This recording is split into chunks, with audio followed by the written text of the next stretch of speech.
ഈ നാടകാന്തം കവിത്വം എന്ന് പറയുന്ന പോലെ, നാടകാന്തം യുവത്വം എന്ന് പറഞ്ഞ പോലെ കോൺഗ്രസിൻ്റെ ഏറ്റവും യുവാവ് എന്ന് പറയാവുന്ന ഒരു മുഖ്യമന്ത്രി അവർക്ക് കിട്ടിയിരിക്കുകയാണ്.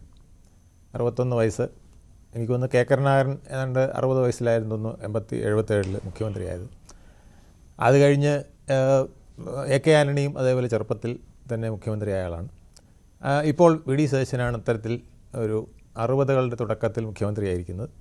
അദ്ദേഹത്തിന് വലിയ ഒരു രാഷ്ട്രീയ ഭാവി ഈ രണ്ട് നേതാക്കളെയും പോലെ കേരളത്തിലുണ്ട് എന്നുള്ളത് വ്യക്തമാണ്. അതിലേക്ക് അദ്ദേഹത്തിന് വരാനുള്ള വഴികൾ അദ്ദേഹം വെട്ടിത്തെളിച്ചതാണ്. അത് പരാജയങ്ങളിലൂടെ വെട്ടിത്തെളിച്ചതാണ് എന്ന് നമുക്ക് കാണാം. ആ പരാജയങ്ങളിലൂടെ വെട്ടിത്തെളിക്കാൻ അദ്ദേഹത്തിന് ഒരുപാട് പാഠങ്ങളുണ്ടായിരുന്നു. അദ്ദേഹത്തിന് കെ എസ് യുവിൻ്റെയും യൂത്ത് കോൺഗ്രസിൻ്റെയും എന്തിന് ഡി സി സിയുടെ പോലും ഭാരവാഹിയാകുന്നതിന് കഴിയാത്ത വിധത്തിൽ ഗ്രൂപ്പ് പ്രശ്നങ്ങൾ കൊണ്ട് ഈ കോൺഗ്രസ് അദ്ദേഹത്തിനെ വലച്ചു. അദ്ദേഹത്തിന് അറിയാമായിരുന്നു ഈ പരിപാടിയും കൊണ്ട് പോയാൽ, ഗ്രൂപ്പ് കളിയും കൊണ്ട് പോയാൽ ഞാനും അതിൻ്റെ ചെളിക്കുണ്ടിൽ ചെന്ന് ചാടുകയുള്ളൂ, എനിക്കും രക്ഷപ്പെടാൻ കഴിയില്ല.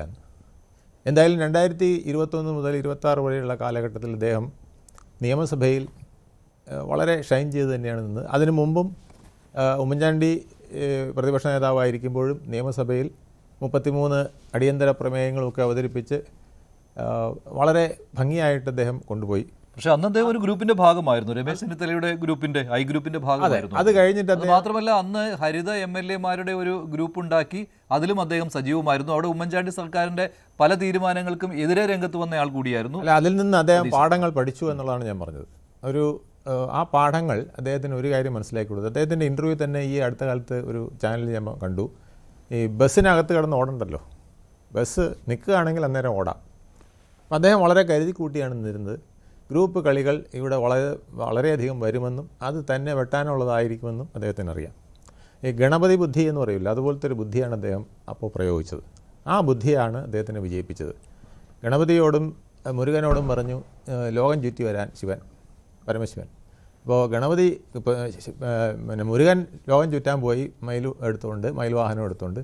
പക്ഷേ ഗണപതി ചെയ്ത് ഇലയും കൊണ്ട് കറങ്ങിയിട്ട് കാര്യമില്ല. അപ്പോൾ എന്ത് ചെയ്തു? അമ്മയുടെ ചുറ്റും കറങ്ങിയിട്ട് മടി വന്നിരുന്നിട്ട് പറഞ്ഞു, എൻ്റെ അമ്മയാണ് എൻ്റെ ലോകം, ഞാൻ അമ്മയുടെ മടി ചുറ്റിയിട്ട് ലോകം ചുറ്റിയിട്ട് വന്നിരിക്കുകയാണ്. അതുപോലൊരു തന്ത്രമാണ് ഇപ്പോൾ ലീഗിനെ കൂടെ കൂട്ടുകൂടി നിർത്തിക്കൊണ്ട് വി ഡി സതീശൻ പയറ്റിയിരിക്കുന്നത്. വി ഡി സതീശൻ്റെ പിന്നിൽ ഒരു ഗ്രൂപ്പും ഇല്ലായിരുന്നു.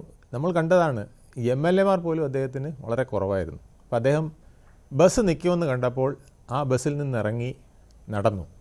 ആ നടന്നപ്പോൾ ലീഗ് അദ്ദേഹത്തിന് സപ്പോർട്ടായിട്ട് ഉണ്ടായിരുന്നു എന്നുള്ളത് വളരെ വ്യക്തമാണ്. ലീഗിൻ്റെ സപ്പോർട്ട് പ്രധാനമാകുന്നത് ഇന്നും ഇന്നലെയുമല്ല. കേരള ചരിത്രം പരിശോധിച്ചാൽ 1967 EMS അധികാരത്തിൽ വന്നതും ലീഗിൻ്റെ സപ്പോർട്ടോടു കൂടിയാണ്. അത് കഴിഞ്ഞ് അദ്ദേഹത്തിന് ലീഗ് അപകടകരമാണെന്ന് മനസ്സിലാക്കി അദ്ദേഹം അതിൽ നിന്ന് പിന്മാറുകയുണ്ടായി. പിന്നീട് വന്ന കമ്മ്യൂണിസ്റ്റ് സർക്കാരുകളും ഈ രീതിയിലാണ് തുടങ്ങിയത്. ഇതിനിടയ്ക്ക് ഏറ്റവും പ്രധാനപ്പെട്ട കാര്യം വി ഡി സതീശന് മനസ്സിലായത് 2 പേരുടെ പരാജയങ്ങളാണ്. ഒന്ന്, കെ കരുണാകരൻ 1993 ശേഷം ഉണ്ടായ പരാജയം.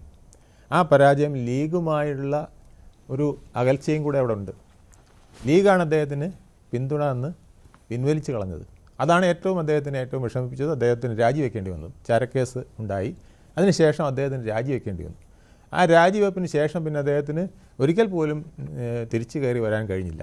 ഏതാണ്ട് എ കെ ആൻ്റണിക്കും 2000 ഇതുപോലെ 100-ൽ പരം സീറ്റുകളുടെ ഭൂരിപക്ഷത്തിൽ വന്നെങ്കിലും അദ്ദേഹത്തിനും ചില ബുദ്ധിമുട്ടുകളുണ്ടാകുന്ന കാര്യങ്ങൾ വന്നു.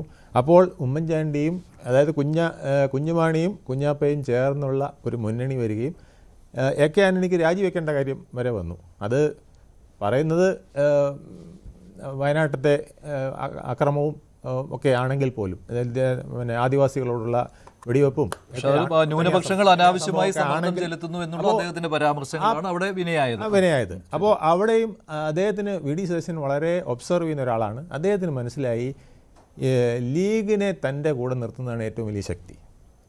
ലീഗ് ശരിക്കും പറഞ്ഞാൽ 57 മുതൽ വളരെ ശക്തമായി നിന്നിരുന്നത്, കേരളത്തിൽ ശക്തമായി നിന്നിരുന്ന ഒരു സംഘടനയാണ് ലീഗ്. ആ ലീഗിൻ്റെ ശക്തി അവരെല്ലാ കാലത്തും അത്തരത്തിൽ പുറത്തെടുത്തിട്ടുണ്ട്. അവർക്ക് ഏറ്റവും ബുദ്ധിമുട്ട് വന്നത് ഈ 10 വർഷത്തെ കാലഘട്ടത്തിലാണ്. ആദ്യത്തെ വർഷം കോവിഡ് കൊണ്ടൊക്കെ ആയിരിക്കാം.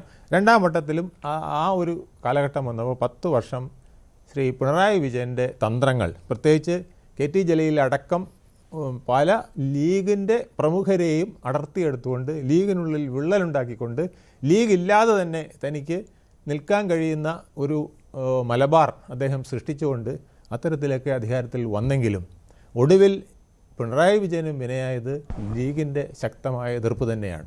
അത് വളരെ തന്ത്രപൂർവ്വം അറിയാവുന്ന വി ഡി സതീശൻ ഭംഗിയായി അദ്ദേഹത്തിൻ്റെ മുഖ്യമന്ത്രി കസേരയിലേക്ക് ഈ പദയാത്രയിൽ ലീഗിനെ കൂട്ടി.